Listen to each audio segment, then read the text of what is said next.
aumenta mi fe, Señor, aumenta mi fe, aumenta mi fe, Señor, aumenta mi fe, que nunca olvide tus promesas,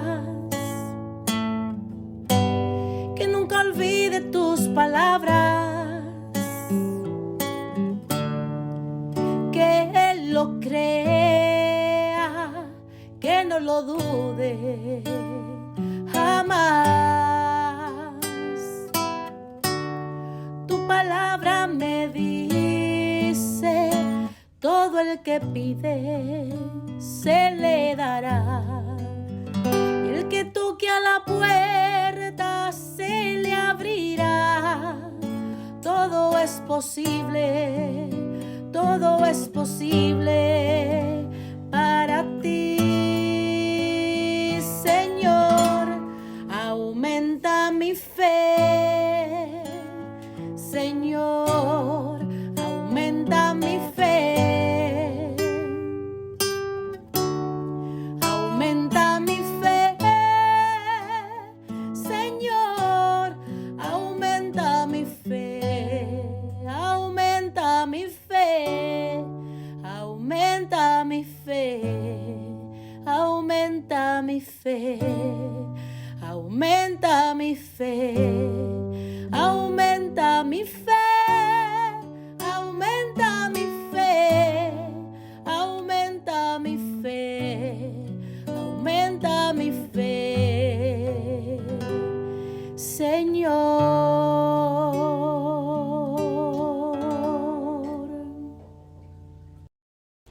Y bendiciones a los raros clientes que escuchan Jesús y María Radio, que está sediento de la palabra de Dios. Les envía un saludo a su hermano Américo Tejada, de la parroquia San Simón Stack San José, que está localizada en el Bronx y pertenece a la Arquidiócesis de Nueva York. Estamos aquí todos los lunes de 5 a 6 p.m. hora de Nueva York. En este segmento de estudio bíblico titulado Crece en tu fe, estamos estudiando el Evangelio según San Juan. Este Evangelio representa la persona y el mensaje del Señor Jesús de un modo bastante diferente de los Evangelios sinópticos, tanto en su contenido como en su lenguaje. Parece haber sido redactado en su forma actual a finales del primer siglo y pudo haber sido de la ciudad de Éfeso o de la ciudad de Antioquía. Este Evangelio se presenta esencialmente como una revelación de Jesús acerca de sí mismo. Jesús aparece siendo el Hijo, uno con el Padre Dios, y no es raro que en varias ocasiones Jesús se proclame en forma absoluta yo soy, atribuyéndose así el equivalente del nombre divino y situándose en el mismo nivel del Dios que es. Jesús es también el Hijo del Hombre, el Mesías, el Cristo, anunciado en la ley mosaica y por los profetas. Para completar esta visión del misterio de Jesús, es necesario aludir a su relación con el Espíritu de Dios, o sea, el Espíritu Santo, que tiene una estrecha relación con Jesús, que lo recibe, lo promete y lo entrega. En esta perspectiva, el Evangelio según San Juan es una revelación trinitaria.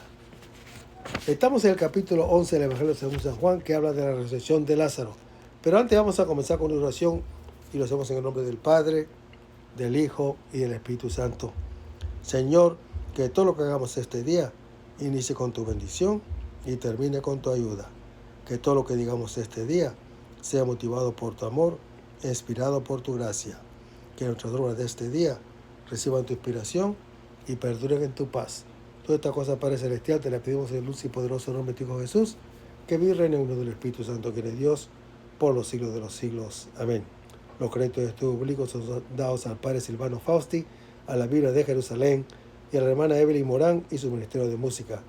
A los hermanos y hermanas que viven en el Bronx, para invitarnos a nuestro ciclo de oración de la parroquia San Simón Stack San José, que está localizada en el 2191 Valentine Avenue, esquina calle 182, comenzando con la misa a las 10:30 p.m. todos los viernes por la noche. Decíamos que estábamos en el capítulo 11 del Evangelio según San Juan, versículo 12, donde le dicen a Jesús, sobre Lázaro por supuesto, si duerme, se salvará. Los discípulos entienden ingenuamente que el Señor Jesús se refiere al sueño natural, buena señal de convalecencia para un enfermo, sin sospechar que se alude a la muerte. La salvación, tanto para el Hijo como para los creyentes, proviene precisamente de ese sueño, porque si el sueño nocturno es medicina para los males de un día, el último es medicina para los males de toda una vida. Y en el versículo 3 se lee que Jesús hablaba de su muerte, pero ellos creían otra cosa. Una vez más, el evangelista Juan hace énfasis en el juego de palabras. Jesús concibe la muerte como un sueño, en tanto que los discípulos la temen como la tragedia final. Y en el versículo 14 se lee que Jesús dice: Lázaro ha muerto.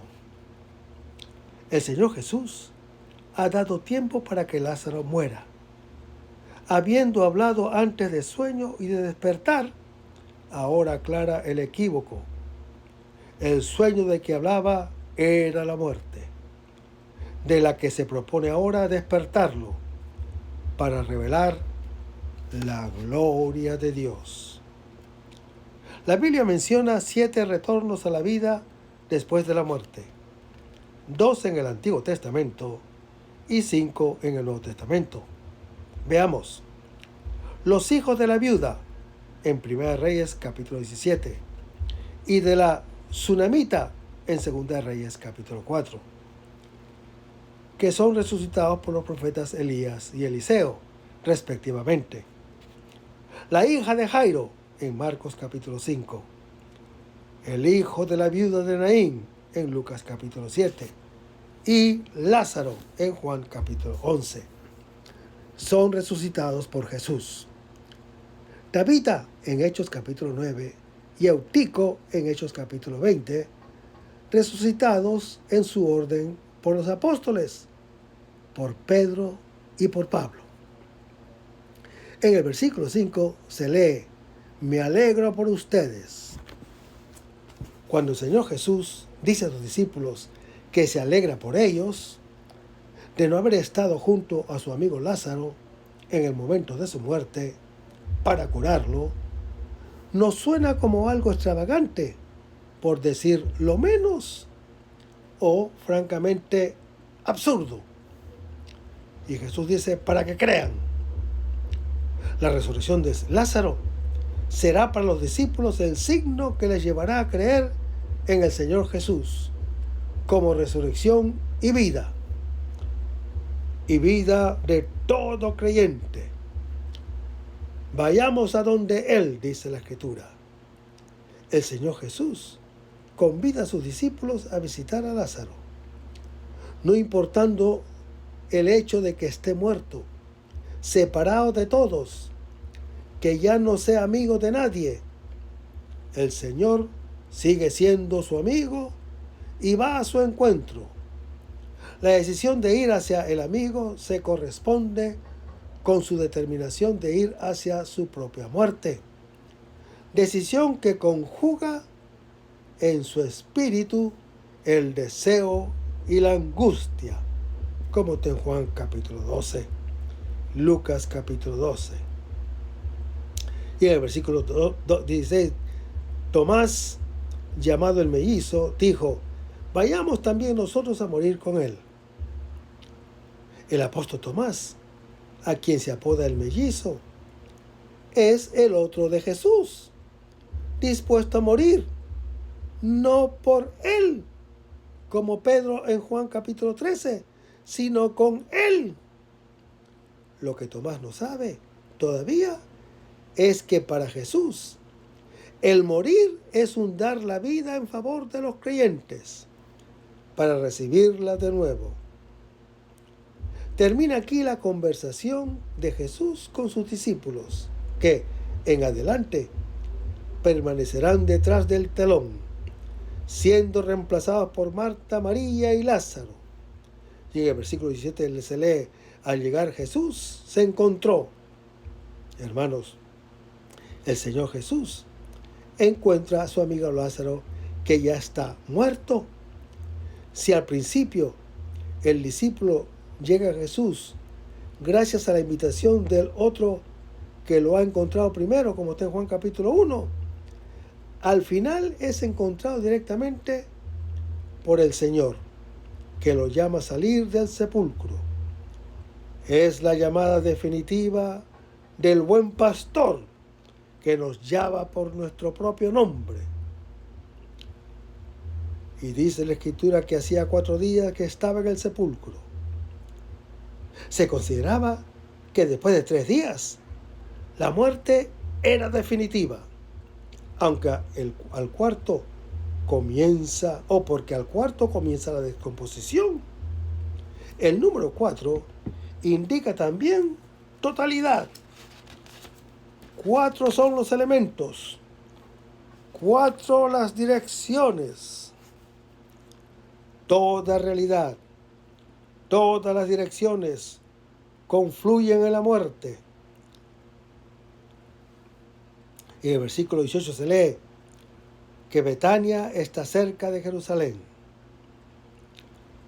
La muerte y resurrección de Lázaro, que sucede en Betania, procede y anuncia la de Jesús, que tendrá lugar dentro de poco en Jerusalén. Y en el versículo 19 se lee, muchos judíos habían ido. Son los amigos de Marta y de María, que han ido a consolarlas. La solidaridad en el luto es principio de humanidad. En el trance que vive el otro, reconocen los demás su propio destino. Los judíos pueden gastar muchas palabras hablando de la resurrección futura, pero no saben dar vida a un muerto, ni dar a los vivos que esperan la muerte, aquella vida que vence la muerte. En el versículo se lee, en el 20 se lee que Marta oyó que venía Jesús. La noticia de la llegada del Señor Jesús la hace salir de la aldea de la aflicción para ir al encuentro del Señor que llega. Principio de todo camino de fe es escuchar, es levantarse y es salir al encuentro de aquel que viene hacia nosotros. María, en cambio, se quedó en casa. María, aturdida y anonadada por el dolor, está todavía recluida en su casa, a donde irá su hermana a llamarla, una vez que ha encontrado al Señor Jesús. Y en el versículo 21 se lee, Señor, si hubieras estado aquí. Después de recibir la noticia de la enfermedad de Lázaro, Jesús se queda todavía 2 días en donde se encontraba. Y dijo a los discípulos que se alegraba por ellos de no haber estado en Betania, pues de otra forma habría satisfecho el deseo expresado primero por Marta, después por María y finalmente por los judíos. Lo que siempre pedimos todos al Señor es que nos libre del dolor y de la muerte. Pues, ¿de qué sirve un Dios que no ayuda? Nuestra sensibilidad nos hace creer que Él está ausente, justo en el apremio de la necesidad. Porque cuando quisiéramos que estuviera aquí, a nuestro lado, Él nos da la impresión de estar indefectiblemente en otra parte. Y en el versículo 22 se lee, yo sé que todo lo que pidas a Dios. Marta espera un milagro porque así como sabe que Jesús, de haber estado allí, habría curado a su hermano, sabe también que es capaz de hacerlo volver a la vida, porque todo lo obtiene de Dios. Y por eso confía en que Él va a reanimar a Lázaro. El Señor, de hecho, cumplirá su expectativa, pero su intervención servirá para reanimar en ella su confianza en Él, que es vida sin ocaso. Y en el versículo 23 dice que Jesús le dice a ella: tu hermano resucitará. La respuesta del Señor Jesús suena como una palabra convencional de consuelo que remite a la esperanza en la resurrección del último día. Y en el versículo 24 se lee: yo sé que resucitará en la resurrección, en el último día. La respuesta de Marta denota una cierta desilusión. Jesús parece no atender su petición, pues para ella, el último día es algo bien remoto, y la esperanza en Él no mitiga su dolor. También ella sabe que Dios, al final, destruirá la muerte para siempre, como lo anuncia el profeta Isaías en su capítulo 25. Y por más que cree en la gran promesa, realización definitiva de la creación, ignora, sin embargo, que el último día se ha hecho ya presente en el Señor Jesús, que da su Espíritu Santo, como lo anuncia Juan, capítulo 7. Y en el versículo 25, el Señor Jesús dice: yo soy la resurrección y la vida. Hermanos, el Señor Jesús revela su ser valiéndose de la fórmula yo soy. Él es para nosotros resurrección. Es presente y futura, porque es vida en sí mismo. Vida que ha recibido del Padre, que comunica a los creyentes. La respuesta del Señor Jesús excede con mucho el deseo y la esperanza de Marta. Su petición le será positivamente respondida, pero no guarda proporción alguna con la grandeza del don que se le quiere hacer, que rebasa todo deseo y rebasa toda previsión. Y Jesús dice: el que cree en mí, aunque muera, vivirá. Hermanos, la fe en Jesús no nos salva de la muerte, pero sí nos da aquí y ahora la vida eterna. Llega la hora, y es ahora, en que los muertos escucharán la voz del Hijo de Dios, y los que hayan oído vivirán. Lo anuncia Juan capítulo 5. Nosotros todos somos muertos vivientes, camino del sepulcro. Pero si escuchamos la voz del Hijo de Dios, obtenemos la victoria sobre la muerte.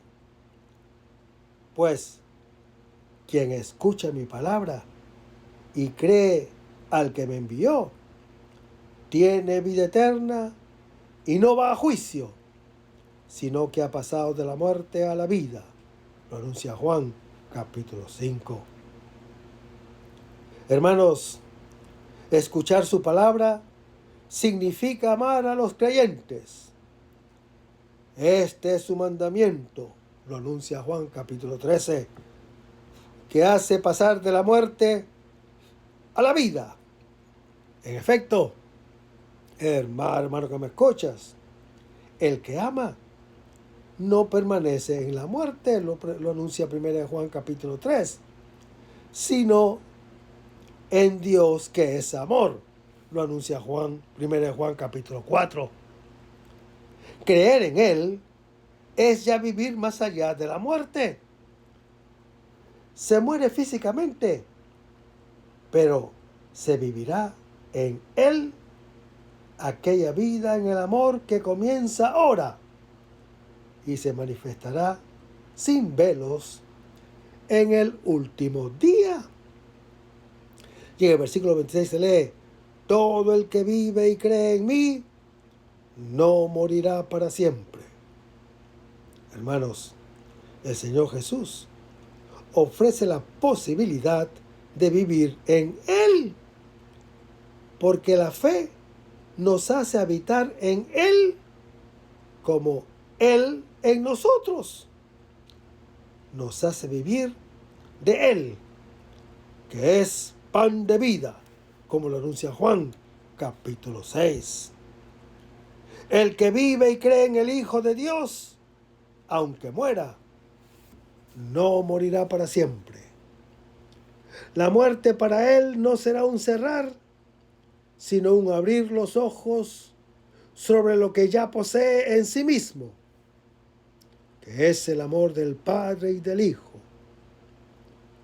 Esta es la vida eterna, prenda de resurrección futura, que nos hace exponer, nos hace disponer y nos hace entregar la vida en favor de los hermanos y los creyentes para vivir la plenitud. Lo anuncia Juan, capítulo 10. Y Jesús le pregunta a ella: ¿crees esto? En general, la fe tiene que ver con la persona del Señor Jesús, el Evangelio o Dios. Mientras que aquí, en forma sorpresiva y sorprendente, mira a lo afirmado por el Señor Jesús, puesto que Él es lo que su palabra expresa. Marta se ve puesta en el trance de pasar de una fe en su poder milagroso a aquella fe que encuentra a Jesús y acepta su palabra. Y en el versículo 27 se lee: sí, Señor, yo creo que tú eres el Cristo, el Hijo de Dios. Marta olvida su pregunta inicial y responde a la pregunta, tanto más decisiva, del Señor. La verdadera resurrección no es la de Lázaro, sino la suya, porque cree en Jesús como el Cristo, el ungido e Hijo de Dios. Por esa su fe, mientras su hermano sale del sepulcro, Marta nace a la vida misma de hija de Dios. La suya es la fe a la que el Evangelio quiere llevar al lector. Creer que Jesús es el Cristo, el Hijo de Dios, para tener la vida en su nombre, como lo anuncia Juan, capítulo 20. En efecto, hermano que me escuchas, el que cree en Él no muere, sino que tiene vida eterna, lo anuncia Juan capítulo 3. Él es la palabra de Dios, vida de todo lo que existe, lo anuncia Juan capítulo 1. Marta llega a la fe plena en Jesús, como lo había hecho antes de ella el Bautista en Juan capítulo 1. En este momento, la atención de Marta se ha desplazado de la muerte de su hermano a su esperanza de verlo vuelto a la vida, y se concentra totalmente en Jesús, que da aquí y ahora la vida a quien lo escucha. La misión del Señor Jesús no consiste en devolver a un cadáver la vida ya gastada, sino en resucitar a una nueva vida a quien cree en Él. Hacer que el amigo viva y muera 2 veces habría sido un muy flaco servicio, como si no bastara con una. Lo que Jesús quiere es que podamos vivir en nuestra condición mortal la vida eterna, que es el amor por el Padre y por los creyentes. Y en el versículo 28 se lee, dicho esto, fue a llamar a María. Luego de manifestar su adhesión al Señor Jesús, en quien ha encontrado el objeto de su búsqueda, Marta va a donde su hermana. El descubrimiento de la una se convierte en llamada para la otra. La hermana invita a su hermana a ir al maestro, que la llama al encuentro con él, como acontece en los relatos de Pascua. Las mujeres tienen también aquí un papel protagónico, y es que, al fin de cuentas, las mujeres están mucho más familiarizadas con la realidad, con la vida y con la muerte de los hombres. Y dice que su hermana le dice a la otra en el oído. Marta habla al oído de su hermana, sabedora que allí están presentes los enemigos del Señor Jesús. Esta comunidad de creyentes en Betania constituye una muy expresiva imagen de tantas comunidades que viven en ambientes hostiles. Y en el versículo 29 se lee, tan pronto oyó, se levantó deprisa y salió a su encuentro. Hermanos, el anuncio de Marta produce inmediato efecto al hacer que María se levante al punto de su sitio para salir presurosa al encuentro con el Señor de la vida. Al referirse a María, se utiliza el verbo levantarse, que alude a la resurrección del propio Jesús. Al salir de su casa y de la aldea para correr al encuentro del Señor, que la ama y a quien ella ama, María se despierta y resurge a la vida nueva. Como ya se dijo con respecto a Marta, la verdadera resurrección es la suya por su encuentro con Jesús, vida de su vida. La prontitud de María, puesta de presente también en el versículo 31, refleja la solicitud propia del amor. Y en el versículo 30 leemos que Jesús todavía no había llegado a la aldea.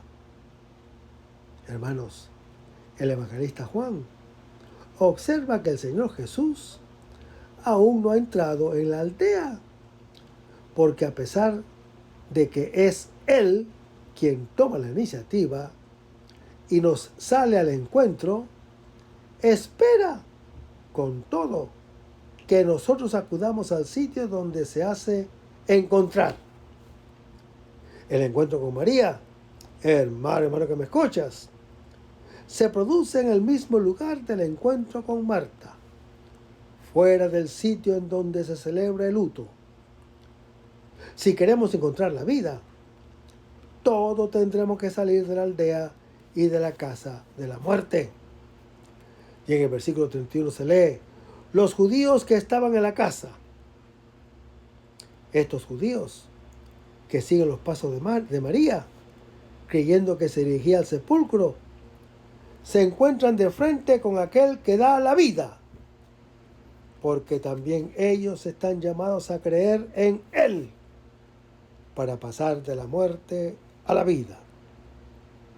Y en el versículo 32 se lee, Señor, si hubieras estado aquí, mi hermano no habría muerto. El reclamo de María es idéntico al de Marta y al de todo hombre. La esperanza utópica de escapar de la muerte. Tampoco ellos saben todavía que hay una calidad de vida que trasciende el umbral de la muerte. Y en el versículo 33 se lee, Jesús, al ver llorar a María y también a los judíos, de frente a la muerte, no cabe más que el llanto. expresión de dolor, rabioso y resignado por la pérdida de lo que ha calado más hondo en el corazón. Ante la muerte, hermano que me escuchas, todos, sean pobres, sean ricos, sean sabios o sean ignorantes, sentimos por igual la rabia de la frustración al comprobar que nada podemos hacer y que no nos queda más que esa reacción inútil. Es distinta la respuesta que Jesús da a María, que lo ama y llora por su hermano, de la que había dado ya a Marta, al mostrarle no qué, sino cómo el Señor es resurrección y vida. Mediante su compasión, que le hará pasar también a él a través del llanto de la muerte. La muerte nos priva de todo, sin ahorrarnos nada. A quienes, no habiendo muerto todavía, sobreviven recordando a quien les ha precedido. No les deja más que el llanto. Es reina soberana. Todos los poderes le presentan su cuello. Toda vida se quiebra.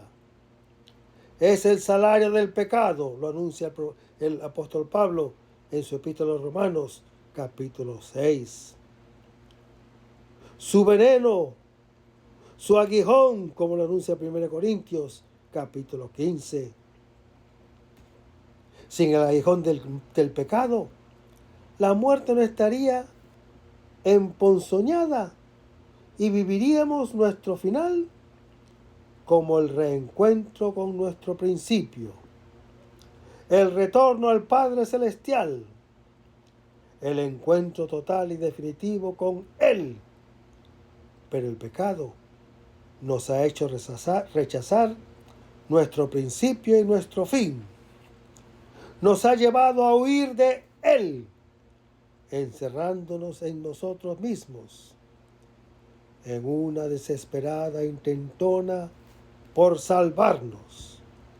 La muerte, hermano que me escuchas, como la vivimos actualmente, ha entrado en el mundo por causa del pecado y ha alcanzado a todos los hombres, porque todos han pecado.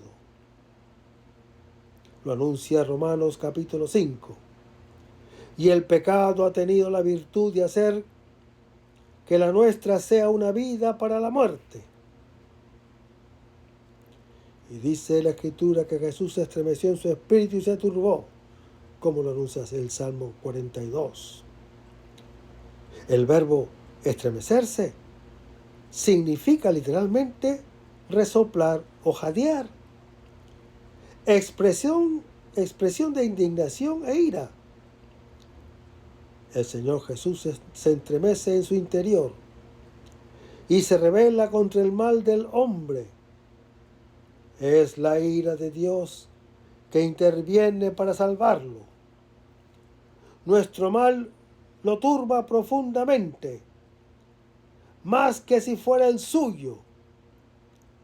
Lo confundirá hasta morir con él, lo anuncia Juan capítulo 12. Toda la Biblia revela la acción de Dios como pasión por el creyente, que culmina con la compasión de la cruz, en donde padece con nosotros nuestro mismo mal. La compasión, emparentada con la misericordia y la piedad, no denota una simple turbación del ánimo, impropia de un hombre sabio que, como quiera, es también impotente. Es ese sentir típico del creyente que lo hace semejante a Dios, tan poderoso que puede superar incluso el umbral último de la soledad, que es la muerte. Al poner el verbo en imperativo, sean santos porque yo soy santo, que está en Levítico capítulo 11, Jesús muestra el rasgo más distintivo de su santidad. Sean misericordiosos como es misericordioso el Padre de ustedes, lo anuncia Lucas capítulo 6. La compasión constituye el principio universal de todo obrar humano.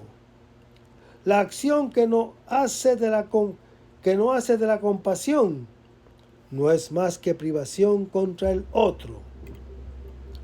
La compasión no es el sentimiento del débil, sino de quien posee la fuerza de Dios, que es amor. La compasión mata, pero también da vida. A quien compadece, da la vida de Dios. Y a quien es compadecido, una compañía más fuerte que la muerte. Por eso, el profeta Job, oprimido por el dolor, único problema del hombre, pide a sus amigos que se dejen de toda explicación y simplemente se muestren compasivos. En Job, capítulo 19. Y en el versículo 34 se lee que Jesús dice: ¿dónde lo han puesto? El Señor Jesús sabe dónde está el amigo. Allí donde estamos todos nosotros. Primero con el recuerdo y luego con el cuerpo. Pero nos pide que lo hagamos consciente, para sacarnos y permitirnos ir luego al lugar en donde Él se encuentra. La primera pregunta que hace Dios a Adán es: ¿dónde estás?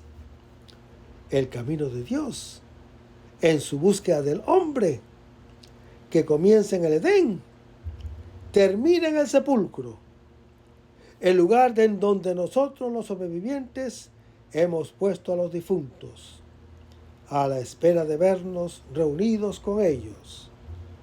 Y le dicen a Jesús: Señor, ven y ve. A los discípulos que le preguntaban: ¿dónde vives? Jesús responde: vengan y vean, en Juan capítulo 1.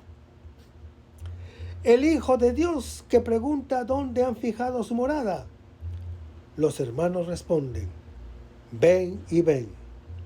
Señor, ven y ve. Es la invocación de todo creyente.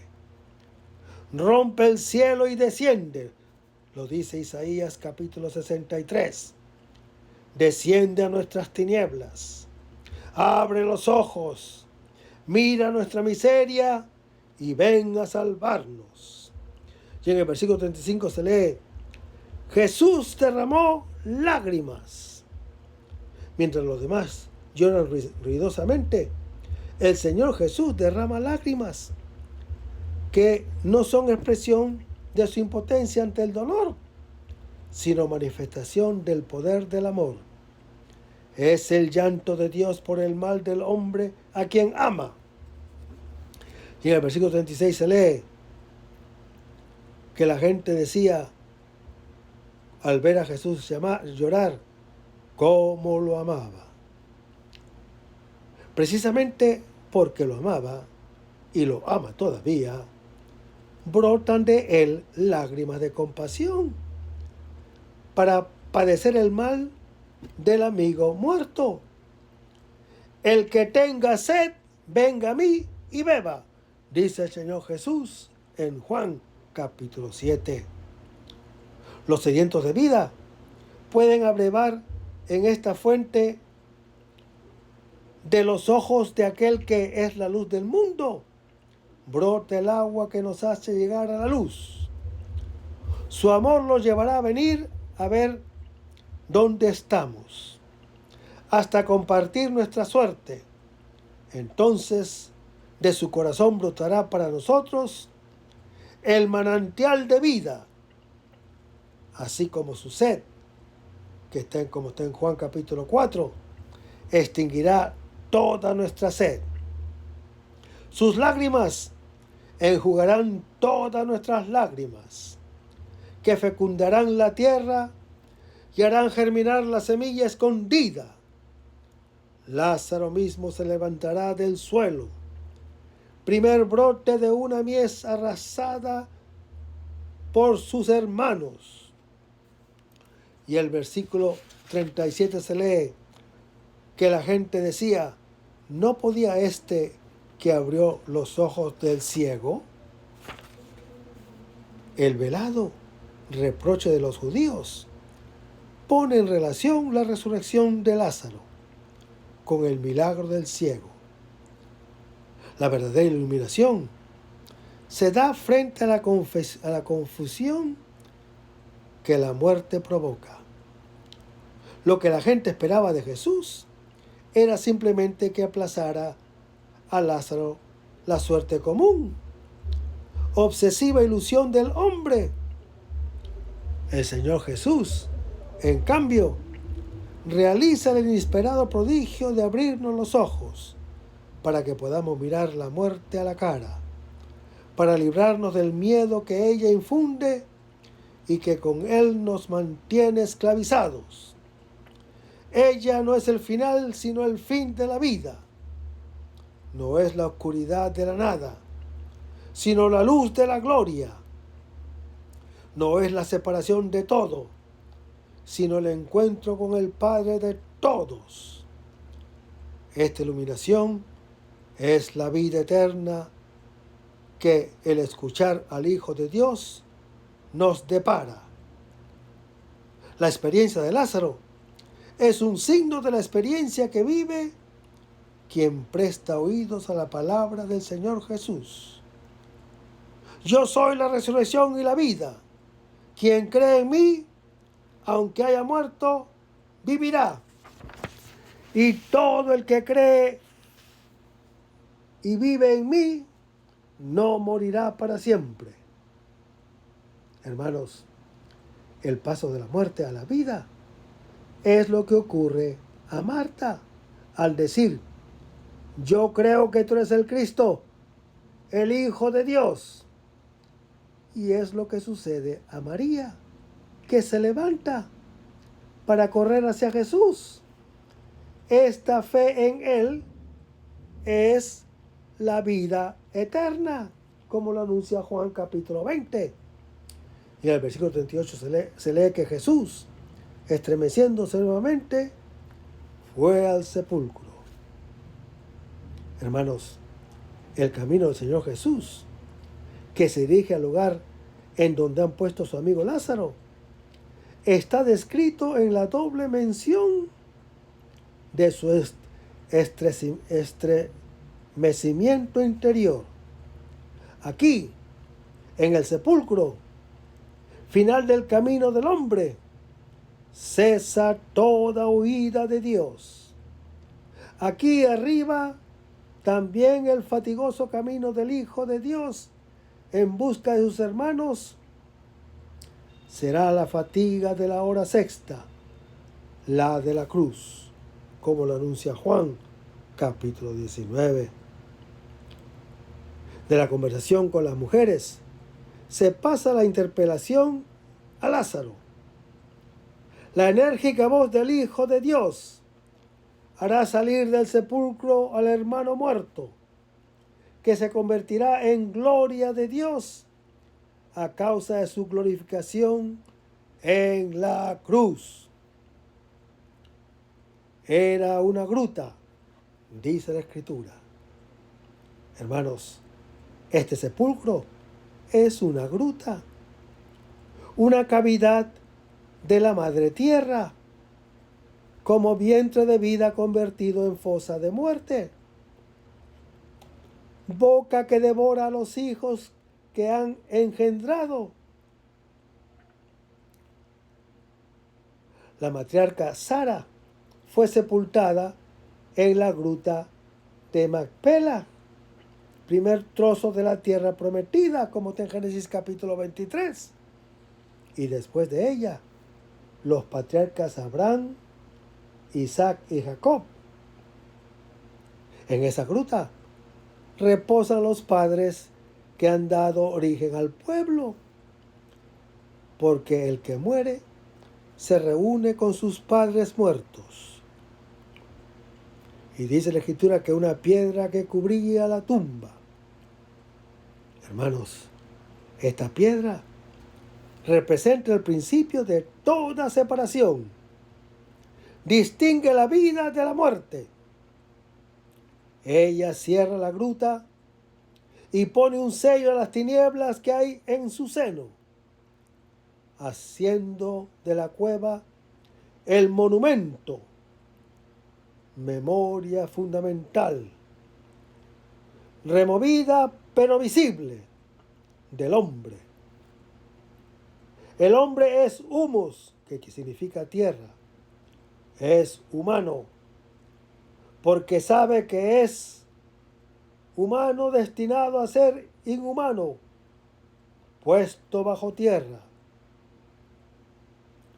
El sepulcro es el signo original, es el túmulo,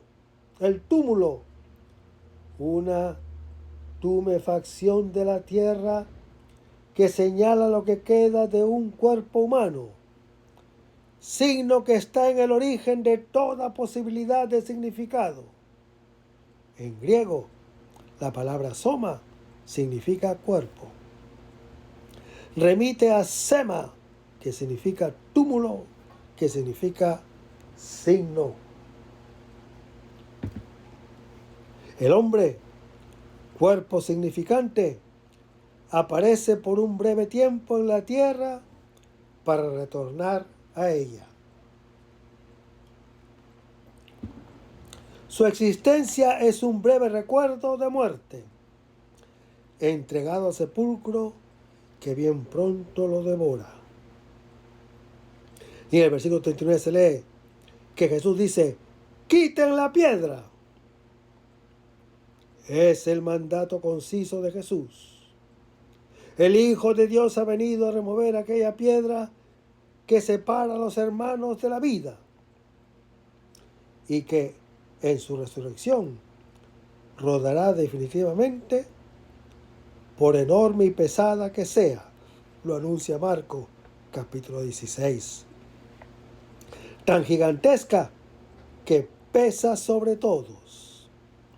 Y dice que la hermana de Lázaro le dice a Jesús: ya huele mal. La narración había comenzado con el recuerdo del perfume de María. Marta habla ahora de hedor. ¿Qué otro olor puede despedir una tumba recién abierta? Mientras no conozcamos la luz del Hijo de Dios y vivamos esclavos de la muerte, nuestra vida está inevitablemente infestada de hediondez. Nuestro rostro se convierte en máscara fúnebre, a la espera de que toda forma se descomponga y toda belleza se desvanezca. No solamente le dice que huele mal porque ya llevaba 4 días. El cuarto día del deceso no queda, el cuarto día no queda ya ninguna esperanza de vida. 4 es también el número de la totalidad. Estamos en el cuarto día en que reina la muerte. Realmente todos nuestros días están sometidos a su dominio. El principio es el día de nuestro nacimiento, herederos forzosos de la tumba. El segundo, el día del crecimiento, subyugados por el miedo de la muerte. El tercero, el de nuestro retorno a la tierra. El cuarto es el que está más allá de la muerte, que a través de toda la vida nos tenemos como separación definitiva de la luz. Y en el versículo 40 dice que Jesús les dice a todos ellos, sobre todo a la hermana de Lázaro, ¿no te he dicho que si crees verás la gloria de Dios? Hermanos, la gloria de Dios, que gracias a la experiencia de Lázaro se va a manifestar, es la fe en Jesús como resurrección y vida. Si creemos en Él y vivimos de su amor, hemos pasado ya de la muerte a la vida. Lo anuncia 1 de Juan, capítulo 3. La hediondez cede su puesto al perfume. En lugar del rostro horrendo de la muerte, vemos al creyente viviente. Gloria de Dios. Y en el versículo 41 leemos que Jesús dice, a la orden de Jesús, retiraron la piedra. Sobre la palabra de Jesús, se retira la piedra, en cuyo interior imaginamos está todo lo que temíamos. Pero quitada la piedra, la luz penetra las tinieblas. Jesús levantó los ojos a lo alto. Nosotros siempre miramos hacia abajo, hasta la piedra sobre la que ya proyectamos nuestros miedos. El Señor Jesús, en cambio, mira a lo alto, hacia el Padre de la vida. Dirijo mis ojos al Señor, porque Él libra mis pies del lazo. Lo anuncia el Salmo 25. Y el Señor Jesús dice, Padre, te doy gracias porque me has oído. El Señor Jesús no pide nada, solo da gracias al Padre, porque siempre escucha a su Hijo. Del mismo modo que el Hijo escucha siempre al Padre, porque viven del único Espíritu Santo, que es su amor recíproco. Es la segunda vez que el Señor Jesús da gracias al Padre. En la primera dio gracias por el pan, signo del don de su vida, de Hijo de Dios. Ahora da gracias porque esta vida se comunica al que escucha su voz. Y en el versículo 42 se lee, lo digo por la gente que está a mi lado, para que crean. El Señor Jesús da gracias al Padre en voz alta, para que quien lo escucha crea en Él. El Hijo enviado del Padre. Y en el versículo 43 dice, gritó con fuerte voz. Hermanos, este grito brota de una acción de gracias al Padre de la vida. El Hijo del Hombre grita, y cuantos están en los sepulcros oyen su voz de trompeta. Es el anticipo de la resurrección final, como lo anuncia Juan, capítulo 5. Y dice que Jesús dice, Lázaro. Jesús llama a Lázaro, el muerto, por su nombre. Lo llama junto así a su seguimiento, como está en Marcos capítulo 1. Ha gritado y ha roto mi sordera, dice el gran santo de la Iglesia Católica, San Agustín. Y dice que Jesús ordena, sal. Su lugar no es el sepulcro, sino el Hijo. Incluso los muertos son del Señor. Sus creyentes son llamados por su nombre. Y el resto, hermano que me escuchas, lo vamos a ver en el próximo segmento. Manténganse en sintonía. Vamos a despedirnos con una oración. Nos somos en el nombre del Padre, del Hijo y del Espíritu Santo. Señor Jesús, ayúdanos a conservar el fervor espiritual, la dulce y confortable alegría de evangelizar, incluso cuando hay que sembrar entre lágrimas, como Juan el Bautista, como lo hicieron los apóstoles Pedro y Pablo y los otros apóstoles, y también esa gran multitud de evangelizadores que ya han sucedido a lo largo de la historia de la Iglesia Católica, con un ímpetu interior que nada ni nadie sea capaz de extinguir. Señor Jesús, que sea esta la mayor alegría de nuestra vida entregadas al Evangelio.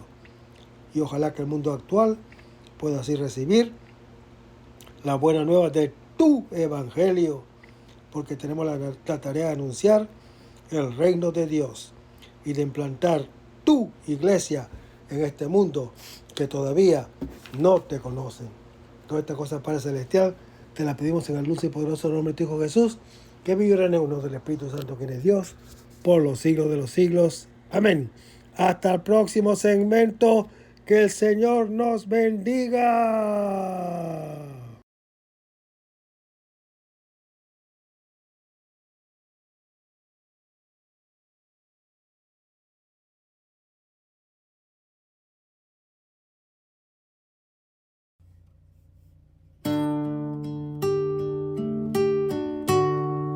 Aumenta mi fe, Señor, aumenta mi fe. Aumenta mi fe, Señor, aumenta mi fe. Que nunca olvide tus promesas, que nunca olvide tus palabras, que Él lo crea, que no lo dude jamás. Tu palabra me dice, todo el que pide se le dará. Y el que toque a la puerta se le abrirá. Todo es posible, todo es posible para ti, Señor. Aumenta mi fe, Señor, aumenta mi fe. Aumenta mi fe, Señor, aumenta mi fe. Aumenta mi fe, aumenta mi fe, aumenta mi fe, aumenta mi fe, aumenta mi fe, aumenta mi fe, aumenta mi fe, aumenta mi fe, Señor.